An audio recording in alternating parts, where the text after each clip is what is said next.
I collapsed at work and was rushed to the hospital in an ambulance. The test revealed that I had a disease and I had to undergo emergency surgery right away. Feeling anxious, I contacted my husband.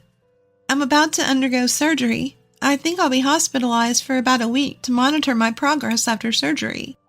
I thought he would rush to the hospital, but instead he said with a hint of pleasure, "A week, huh? Well, you'll be safe in the hospital. This is a good opportunity for you to take a break." Suspicion rose within me, and I decided to check his credit card statements. Turns out, he took advantage of my long-term hospitalization to go on a trip abroad with his mistress. I was livid. I'll show him what I've got.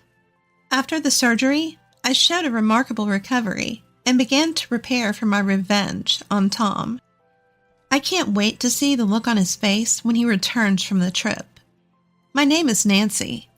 Tom and I have been married for 10 years. We are in a phase where we've become indifferent towards each other, almost as if we were part of the furniture. But I guess that's what marriage after 10 years is like. Since we don't have any kids, we both work at the same pace as when we were single, and money is not a concern. I believed we would continue to live out our retirement peacefully. However, for a few years now, Tom has been acting strange. He never used to care about his appearance, but now he's suddenly concerned about how he looks. "Hey, when did you get such fancy clothes?" When I asked, Tom replied, in an annoyed tone, "What? Does it matter? I sometimes meet people from work outside the office." Not only that, he started buying clothes that younger people would wear, and even started going to a trendy hair salon. "I'm going to the salon for a bit." As he was about to leave, I couldn't help but stop him. "Hey, where have you been getting your hair done lately? You used to go to the $10 barber shop near the train station." To which he replied in a grumpy tone, "It's none of your business how I spend my money. You go to the salon, don't you?" "I'm not complaining. I just noticed that you're dressing up a lot lately." Maybe you just don't care enough about how you look." He was usually working late hours or out of town on business trips, so I didn't pay much attention to when he came home. But lately I noticed that when he came home late, he always smelled of perfume. "Hey, this suit? It smells a bit. Kind of like a woman's perfume." When I interrupted him with that, Tom was visibly flustered. Well, on the way home, there was a woman next to me on the crowded subway who was wearing a pretty strong perfume. Maybe that's what you're smelling." His excuse seemed fishy. His actions pointed towards one thing. Clearly, they were signs of infidelity. When I checked our bank account, our savings had been rapidly decreasing for the past few years. He was probably spending it on his mistress. Who was she? How should I find out the truth? And if he was indeed cheating, what should I do? As I thought about these things on my own, I gradually lost my appetite and became depressed. Then one day at work, I collapsed. "Nancy, are you all right? I'm calling an ambulance now." As I was losing consciousness, I could hear the distant voice of my colleague. The next time I opened my eyes, I was in a hospital bed. I was probably under stress because of Tom. The doctor who examined me recommended that I be hospitalized for further tests. Since I hadn't expected to stay overnight, I didn't have anything prepared and immediately called Tom. "Hello, Tom. I collapsed at work today and was taken to the hospital by ambulance." "An ambulance? What are you doing? Are you in the hospital now?" "Yes, they want me to stay overnight for tests." "It's nothing serious, is it?" "I think it's just stress. I couldn't say outright that it was because of Tom's affair, so I was vague with my words." Then Tom, sounding relieved, said this. "Well, you've scared me there, so you're not coming home tonight, huh?" "Yes, the test results will come out tomorrow." "All right, I got it. The The hospital will provide everything you need, right? I don't need to come, do I? Huh. Well, I guess it should be okay. But you'll come to hear the test results tomorrow, right? Huh? Do you need me there? I'm no expert. I won't understand anything they say. I don't want to hear the results alone. As I yelled that out, Tom reluctantly agreed to come to the hospital with me. The next day, when I heard the test results with my husband, I couldn't believe my ears. The doctor told me they are signs of a stroke, so we need to perform surgery immediately. When I looked at Tom next to me, he seemed just as surprised. Tom pondered for a moment, then asked the doctor, So that means I can't go home today, right? Correct. We'd like you to stay in the hospital today, and we'll perform the surgery either tomorrow or the day after. And how long will it take until she can be discharged? Well, it depends on your recovery after surgery, but probably about a week. A week? I see. Okay. As we left the consultation room with heavy hearts, Tom said, I'll make a phone call, and walked away. I could hear him talking with someone in the distance. She won't be around for a week. This is an opportunity. Might as well. After finishing his call, Tom came back and hastily started getting ready to leave. I hurriedly tried to hold him back. Wait a minute. You're leaving already? I wanted to talk more. Talk? About what?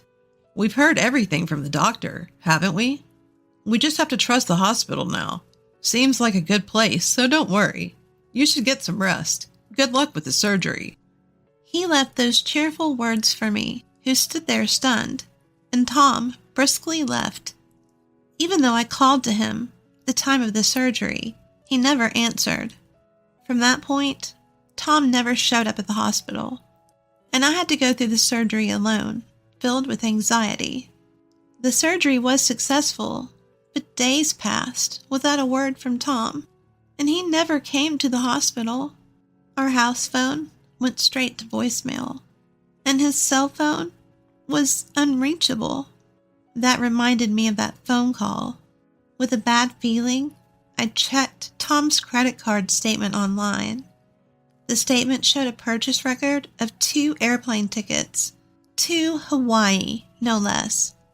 While I was anxiously staying in the hospital alone, Tom was enjoying a trip abroad with his mistress. But that wasn't all.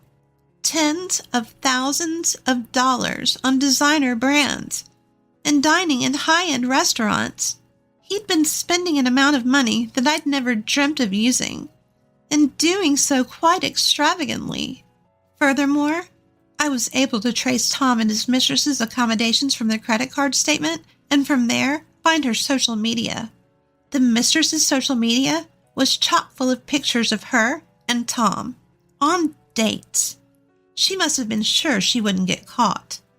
Facing all the evidence, my anger towards Tom bubbled to the surface. I couldn't forgive him. I would retaliate.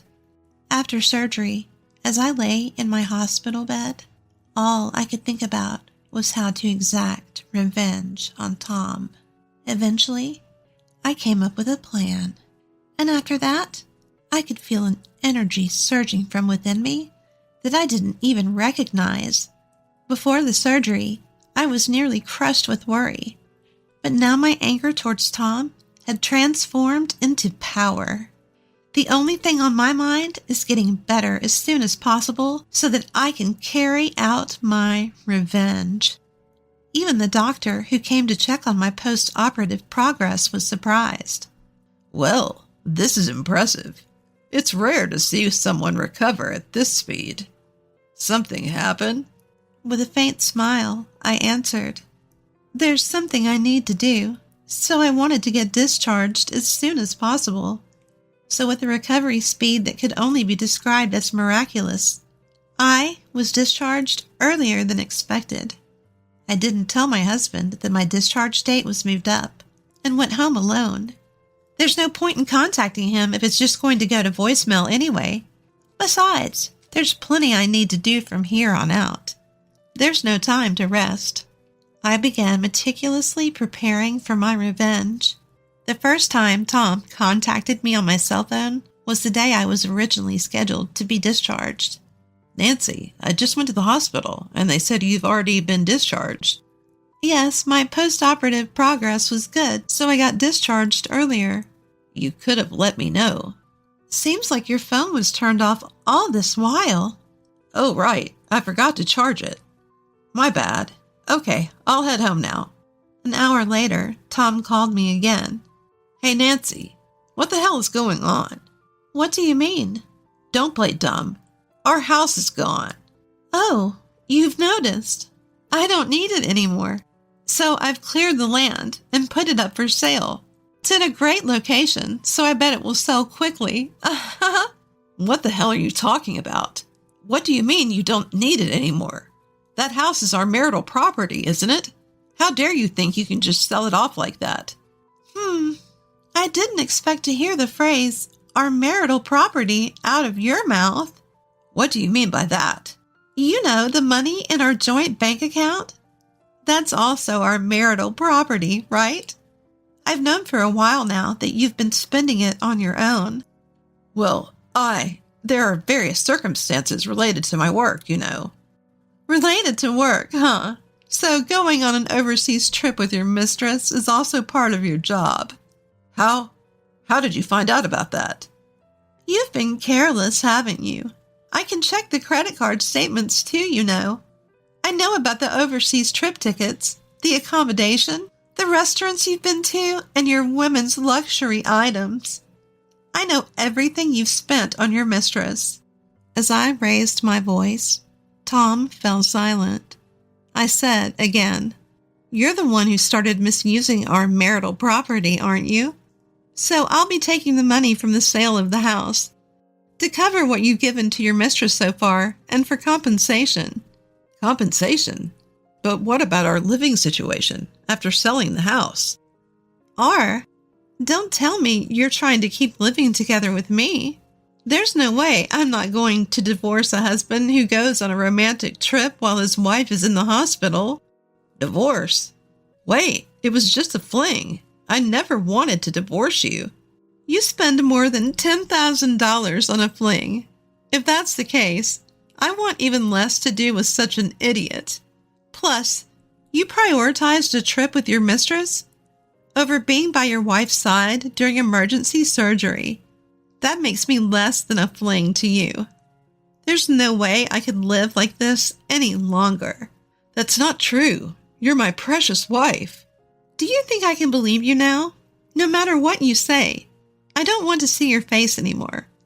I'll be living freely in a new home, so you can do as you like. Go to your mistress or something. Are you serious? You'll regret it. What I regret is the 10 years of married life I've spent with you. You've forgotten that I provided for you these 10 years, haven't you? Provided for me? Don't joke around. The savings you squandered included the money I earned from working, didn't it? Don't get high and mighty after spending it all. Don't you have any sentimentality? Is this how you treat a husband you've been with for years? That's rich coming from you. I'm just throwing your own words back at you. As a kindness, I've put your stuff at the dump. So if you don't hurry, the garbage collectors will take it. That's a lie, right? Damn it. Don't screw with me. I'm done with you. With that, Tom hung up in a hurry. He's probably rushing to the dump right now. When I threw out the large items, I placed the divorce papers on top. Tom should be noticing the divorce papers by now. After saying all that, he's bound to agree to our divorce. While hoping that he would never contact me again, I was about to start a new life. But within a month, I got a call from Tom again. What now? I don't have anything more to discuss with you. With that, I tried to hang up, but I could hear Tom's screaming voice from the other end. Wait, don't hang up. We haven't filed for divorce yet. I'm still your husband. Listen to your husband. We haven't filed for divorce. His unexpected words left me with no choice but to listen to what Tom had to say. What do you mean we haven't filed for divorce yet? Well, after that, I decided to live with her. I've decided to observe a little longer before getting a divorce and remarrying. It was the right decision. Why? She spends money like water. Plus, she says things like, if we're getting married, I want to be a homemaker. Even if we have a ton of savings, it won't be enough if I marry her. I knew that even before you two started living together. I'm surprised you didn't notice her spending habits after you've showered her with gifts.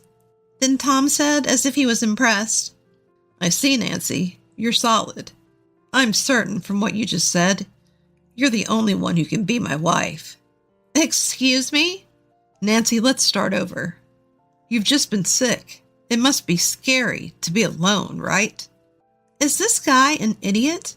He won't understand unless I give it to him straight. I took a deep breath and raised my voice. Scary? How dare you say that? The most scared I've ever been was when I was alone in the hospital on the day of my surgery. Even when I was trembling with fear before the surgery, even when I was enduring the pain after the surgery, you weren't there for me. I'm really sorry about that. I wasn't thinking straight. It's not just that time, is it? After all this time cheating on me, how can you say that? A lot has happened, but I can't do without you. You feel the same way, don't you? That's why you've been with me for 10 years, isn't it? Stop talking nonsense. I'm certain that I can't continue with you after what happened. I can't even imagine spending my life with someone I can't build a relationship of trust with. So you don't want to give it another try? No, not at all. What about my feelings? My affection for you disappeared a long time ago. I still had feelings for you as a family member, and I thought we could spend the rest of our lives thanking each other. You've trampled on those feelings. Tom fell silent, and I left him with these final words. But I do have one thing to thank you for. Once I found out you were cheating, I was so angry that I felt like I couldn't afford to be sick. I decided to level that house and sell it before you returned from your cheating trip. What the hell is that? Thanks to you, I was able to recover surprisingly fast. Even the hospital doctors were shocked. It seems like my anger towards you became the motivation to keep going. I'll thank you for that. Nancy, think this is over? No, go to hell with your mistress. Goodbye. Without listening to Tom's reply, I hung up the phone and immediately contacted my lawyer.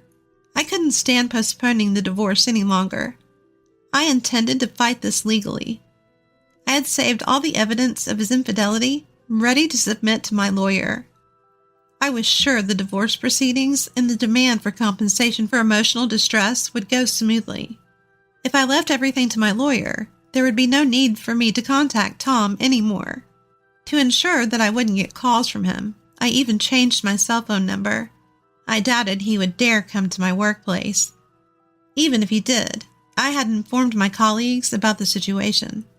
Since Tom's bad reputation was already well known in the office, I believed they would alert me immediately if they saw him and avoid any direct encounters.